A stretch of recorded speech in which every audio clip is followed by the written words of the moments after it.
Hey guys, Haz here from Shield K9, and I'm going to be training the Informal Recall with my buddy Wilson here, who is a 3-month-old Presa Canario Mastiff puppy. Wilson has done one session prior to this, so he might be a little bit more responsive than your dog will be the first time you try this. Anyways, you're going to see a picture pop up into the frame of the items that we use to train this behavior.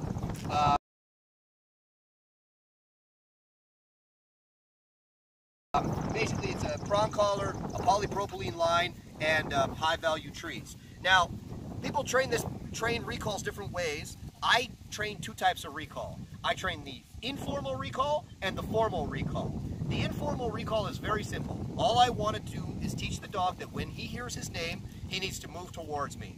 And when he gets to me, he's going to get his reward. All right? So, I'm going to start with my buddy Wilson. We're just going to walk around and I'm going to start training the dog and try to talk you guys through it as I do it. Okay, Wilson. So you'll notice that the puppy right now, he's paying attention to me.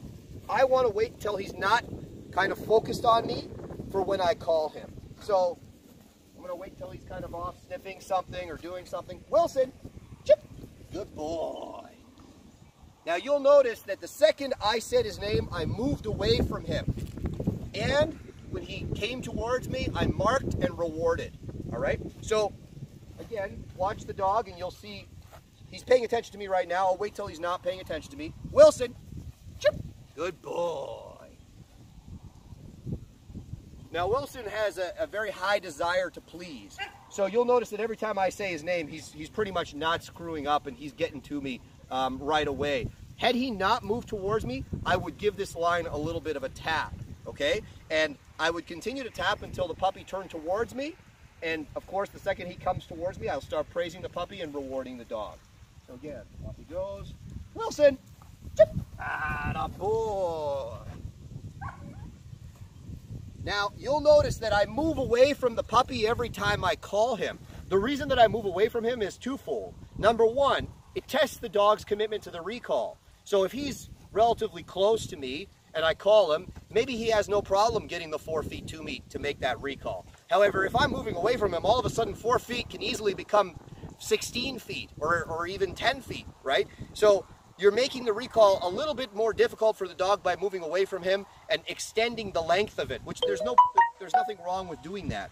The other thing that I'm doing is dogs are attracted to movement, right? Especially puppies. They're interested in moving things. So if there's a field full of people and I'm the only one who's moving, or I'm moving in an interesting way, which in this case is away from the dog, he's going to be much more likely to fixate on me, and he's going to come a lot faster and a lot straighter. You see a lot of dogs in recalls come real slow and kind of not very straight. What I'm doing by moving away from the puppy is I'm really encouraging a straight and fast recall, as well as making myself a little bit more interesting to him than everything else in the environment. So off we go again. And again, I don't want him fixated on me. I want him kind of doing his own thing. So if I have to walk around for a good 10-15 minutes and let him get into his own little world, I'll do that. Wilson, chip. Good boy. So again, you saw me say his name, give the line a little bit of a tap, not a big tap, just a little tap, because he doesn't need any big taps right now. And the second he gets most of the way to me, I mark, and when he gets to me, he gets his reward. Again, I don't care if he sits. That's not what I'm training. When I train the formal recall, then I'm training the dog to come and sit next to me. But the informal recall, I just want him to get to me, and I want him to acknowledge when he hears his name and do something productive, which in this case is getting to me.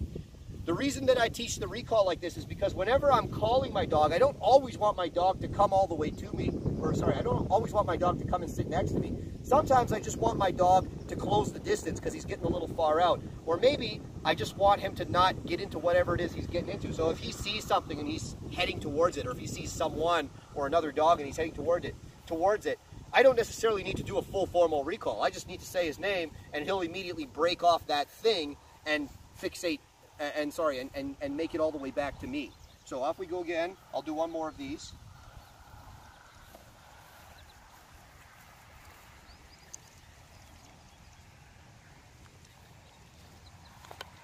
Wilson.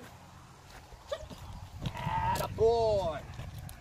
Now you'll notice me mark And by mark, I mean that chip sound that I'm making, which is an indicator to Wilson that he's getting a piece of food. You'll notice me mark before he actually gets to me.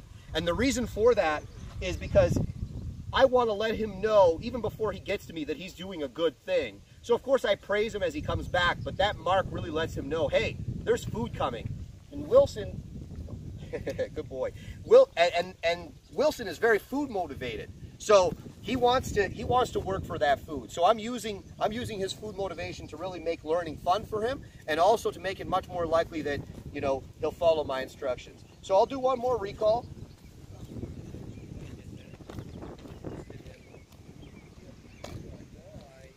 Wilson.